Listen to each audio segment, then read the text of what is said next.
Assalamualaikum warahmatullahi wabarakatuh. Perkenalkan, saya Fernanda Rahmawati dengan NIM A11 2023 15373. Di sini kami dari kelompok 7 akan mempresentasikan hasil diskusi proposal kami yang berjudul Segmentasi Mahasiswa Berdasarkan Gaya Belajar Menggunakan Algoritma K-means Clustering. Berikut adalah nama anggota kami. Yang pertama yaitu ada Muhammad Rifki Hendarto dengan NIM A11 2023 14921. Yang kedua ada Richard Christopher Subianto dengan NIM A11 2023 14922. Kemudian ada Firnanda, saya sendiri, Firnanda Ramawati, dengan NIM A11 2023 15373. Kemudian ada Najwa Kaila Nur Aisyah dengan NIM A11 2023 15379. Kemudian ada Virginia Staraina dengan NIM A11 2023 15381. Kemudian di halaman pertama, latar belakang akan dipresentasikan oleh Muhammad Rifki Hendarto. Silahkan.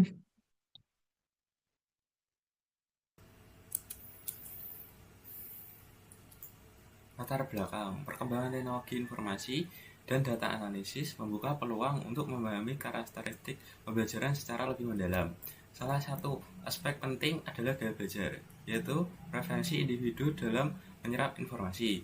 Mahasiswa memiliki gaya belajar yang berbeda-beda, seperti visual, auditory, read or write, dan kinestik. Namun, sistem pendidikan tinggi di Indonesia masih banyak menerapkan pendekatan yang seragam. Akibatnya, mahasiswa dengan gaya belajar yang tidak sesuai sering mengalami kesulitan, penurunan prestasi, hingga resiko putus kuliah. Teknologi seperti machine learning dapat membantu mengidentifikasi pola belajar mahasiswa. Salah satu metode yang potensial adalah K-means clustering. Teknik ini dapat mengelompokkan mahasiswa berdasarkan kemiripan gaya belajar mereka. Tujuan penelitian ini adalah mengembangkan model segmentasi gaya belajar mahasiswa dengan K-means untuk membantu perguruan tinggi merancang pembelajaran yang lebih sesuai.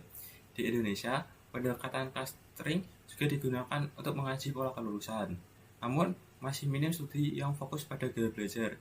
Oleh karena itu, penelitian ini bertujuan mengisi celah tersebut dengan membentuk klaster gaya belajar mahasiswa menggunakan K-means, serta menganalisis karakteristik masing-masing klaster untuk merumuskan strategi pembelajaran yang tepat bagi setiap kelompok. Rumusan permasalahan 1. Bagaimana pengembangan model segmentasi mahasiswa berdasarkan gaya belajar menggunakan algoritma K-means clustering? 2. Bagaimana karakteristik masing-masing clustering yang terbentuk dan hasil segmentasi tersebut? 3. Bagaimana strategi pembelajaran aditif yang sesuai untuk setiap clustering yang teridentifikasi? Pendekatan pemecahan masalah 1. Pengumpulan data, yaitu menggunakan instrumen VAR, visual, auditory, read or write, dan kinestik. 2. Praproses data, yaitu menyaring dan menyiapkan data agar sesuai untuk proses clustering. 3. Penerapan algoritma K-means, yaitu mengelompokkan mahasiswa berdasarkan gaya belajar yang serupa. 4. Visual evaluasi model clustering. 5. Analisis dan rekomendasi, menyusun strategi pembelajaran yang sesuai untuk setiap cluster. Oke. Oke, selanjutnya yaitu tentang SOTA atau State of the Art. Jadi penelitian ini mengenai gaya belajar yang telah lama menjadi pijakan penting dalam dunia pendidikan untuk menciptakan pendekatan pembelajaran atau yang biasa kita sebut sebagai kurikulum yang lebih efektif dan sesuai dengan karakteristik peserta didik yang tentunya setiap waktu peserta didik itu juga berkembang juga karakteristiknya mengikuti dengan perkembangan zaman. Lalu salah satu pendekatan yang paling terkenal yaitu menggunakan model VARK atau Visual Auditory Reading or Writing and Kinesthetic yang membagi gaya belajar menjadi 4 kategori utama berdasarkan cara individu menyerap dan memahami informasi. Jadi bisa dilihat pada grafik yang kiri, grafik yang pertama, itu tentang distribusi gaya belajar Fork. Bisa kita lihat bahwa pada gambar tersebut menunjukkan bahwa persebaran datanya cukup merata, yang dimana paling banyak didominasi oleh gaya belajar visual, dan yang paling sedikit adalah gaya belajar auditory. Lalu pada gambar yang kanan adalah perbandingan nilai akhir dengan gaya belajarnya. Dapat dilihat nilai yang paling tinggi didapatkan oleh auditory, lalu disusul dengan kinestik, lalu visual, dan yang terakhir ada reading or writing. Nah, temuan ini memperkuat pentingnya implementasi strategi pembelajaran yang adaptif dan multimodal, khususnya dalam konteks pendidikan tinggi. Integrasi teknologi pembelajaran yang mendukung berbagai gaya belajar seperti video interaktif, simulasi praktis, serta forum diskusi daring dapat membantu menciptakan lingkungan belajar yang lebih inklusif dan optimal bagi seluruh mahasiswa. Perkenalkan, nama saya Virginia Staraina dengan NIM 1112023153881. Di sini saya akan menjelaskan kebaruan penelitian. Kebaruan utama dari penelitian ini mencakup ada 4, yaitu 1, pemanfaatan kombinasi atribut demografis, akademik, dan perilaku untuk memprediksi gaya belajar mahasiswa, bukan hanya data survei atau preferensi langsung. 2, implementasi model klasifikasi cerdas seperti random forest, gradient boosting, dan teknik ensemble learning untuk mendeteksi gaya belajar secara otomatis. 3, ada fokus lokal pada mahasiswa Indonesia, sehingga hasilnya relevan dengan struktur pendidikan nasional dan karakteristik generasi muda lokal. 4, integrasi learning analitik dengan pendekatan machine learning berbasis data nyata untuk mendukung sistem pembelajaran digital adaptif yang dapat merekomendasikan strategi belajar personal secara real time. Next, ada peta jalan penelitian yang bisa disebut dengan roadmap.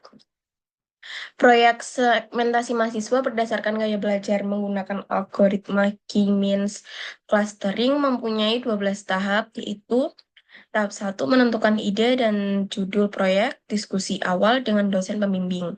2, ada studi literatur dan pencarian referensi terkait gaya belajar. 3, ada perancangan sistem atau perangkat, struktur data, alur kerja sistem. 4, ada pembuatan database dan struktur tabel untuk menyimpan data mahasiswa. 5, pembuatan antarmuka aplikasi, yaitu atau front end sederhana untuk input atau output. Dan 78, pengujian sistem atau testing, pastikan semua fungsi berjalan. 9-10, perbaikan bug dan penyesuaian hasil dari uji sistem. Dan yang terakhir ada 11-12, penyusunan laporan akhir atau latar belakang, metodologi, hasil, dan sebagai berikut.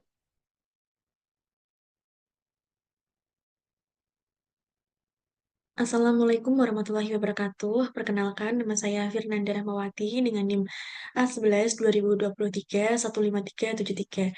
Di sini saya akan menjelaskan di bagian metode, yaitu poin telaah dan studi pustaka, kemudian ada metode yang diusulkan, kemudian ada dataset yang digunakan. Kita ke poin yang pertama, yaitu ada telaah dan studi pustaka. Penelitian ini akan dimulai dengan melakukan kajian literatur terhadap berbagai sumber yang relevan, termasuk jurnal ilmiah, buku teks, dan artikel akademis. Studi ini akan mencakup teori tentang gaya belajar, teknik clustering, serta penggunaan algoritma K-means dalam konteks pendidikan. Informasi yang diperoleh akan menjadi dasar penyusunan kerangka konseptual penelitian. Next. Selanjutnya ada metode yang diusulkan. Nah, di sini ada diagramnya. Oh, maaf.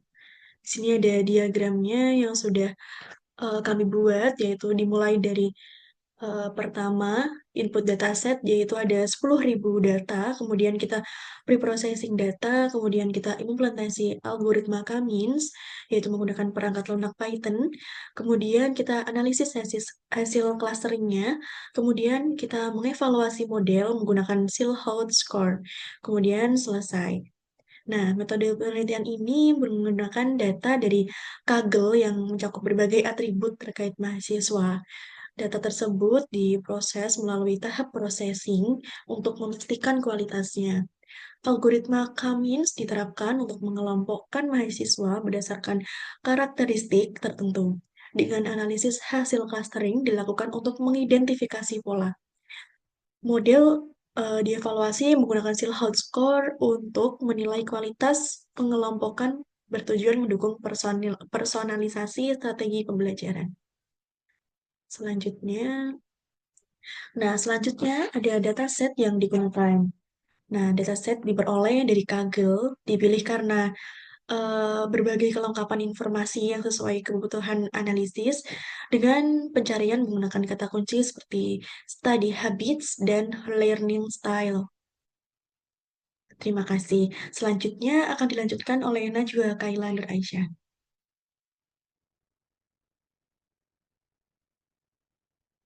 Saya Najwa Kaila Nur Aisyah, NIM A11-2023-15379 akan melanjutkan presentasi kelompok kita. Metode yang selanjutnya adalah eksperimen.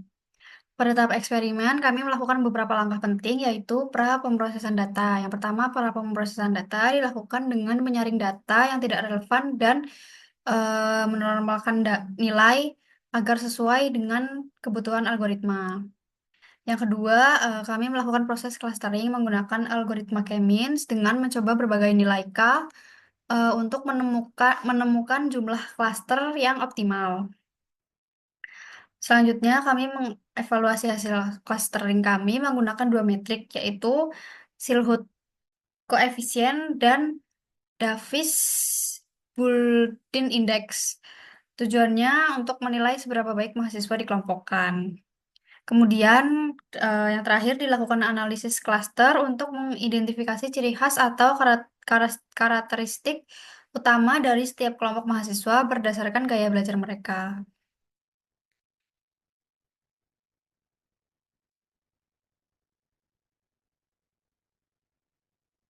Selanjutnya, hasil yang diharapkan.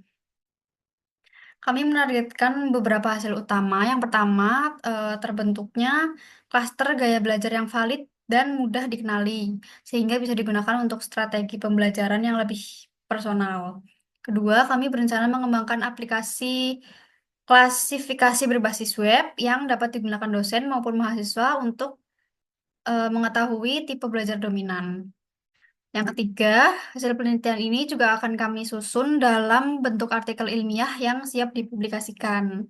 Kemudian yang terakhir, kami ingin menyusun paduan strategi pembelajaran adaptif yang dapat diimplementasikan oleh para dosen di kelas. Kesimpulan dari penelitian ini itu menunjukkan bahwa pendekatan berbasis data, khususnya menggunakan algoritma K-means clustering, sangat berguna untuk memahami gaya belajar mahasiswa secara lebih mendalam. Dengan adanya segmentasi yang akurat, dosen dapat menyesuaikan metode mengajar sesuai karakteristik mahasiswa, sehingga proses pembelajaran menjadi lebih efektif. Selain itu, penelitian ini juga membuka peluang untuk pengembangan sistem pembelajaran berbasis AI dan learning analistik ke depannya. Terima kasih atas perhatian dan waktunya. Kami berharap penelitian ini bisa menjadi langkah awal menuju sistem pendidikan yang lebih inklusif, adaptif, dan berbasis data.